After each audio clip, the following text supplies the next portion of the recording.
हरिओम. मला नाथपंथी सोहम साधनेचा अनुग्रह 29 फेब्रुवारी 2004 रोजी लाभला. त्यानंतर पावसला येणे जाणे वाढतच गेले. साधना ध्यान काहीच होत नव्हतं. पण पावसला समाधी मंदिरात गेलं की एक प्रकारच्या अत्यंत आनंददायी लहरी तळपायापासून अगदी मस्तकापर्यंत जात असत.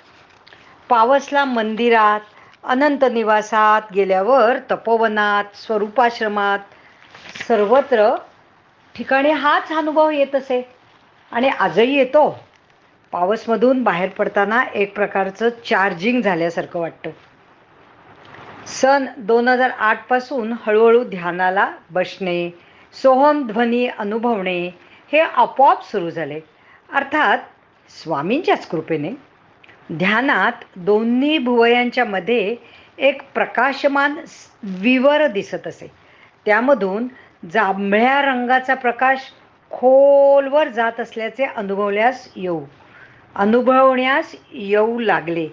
नंतर काही वेळा तो प्रकाश लाल, पिवळा आणि नंतर पांढरा स्वच्छ होत असे.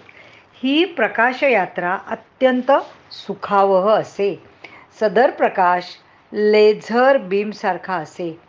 ध्यान संपल्यानंतर रोजची कामं सुरू असताना अचानक सोहम सुरू झाला.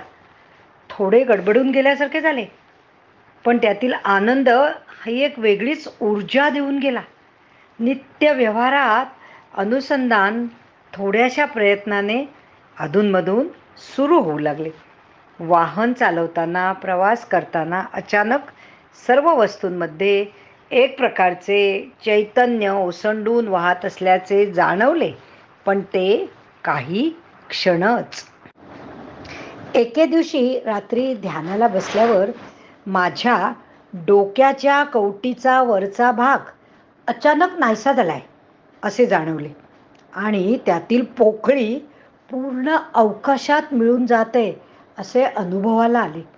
स्वतःचे शरीर चितेवर धडाधडा जळत असल्याचे दिसले. ध्यानात मूलाधारापासून एक उष्ण झोत सुरू होत असे. हळूहळू तो झोत पाठीतून वर येई आणि मानेतून वर जात असे. नंतर झोत वर गेल्यावर दोन भुवयांच्या मध्ये ठक ठक अशी हातोडीने ठोकल्याची जाणीव होत असे. हळूहळू राग कमी होत असे कुठेतरी जाणवत होते. राग कमी होते असं कुठेतरी जाणवत होतं. प्रत्येक कर्म ते चैतन्यच करीत आहे हे प्रत्ययास येत असे आणि आहे. आतमध्ये एक सुखद शांती आणि स्तब्धता जाणवत आहे. ओम तत् सद.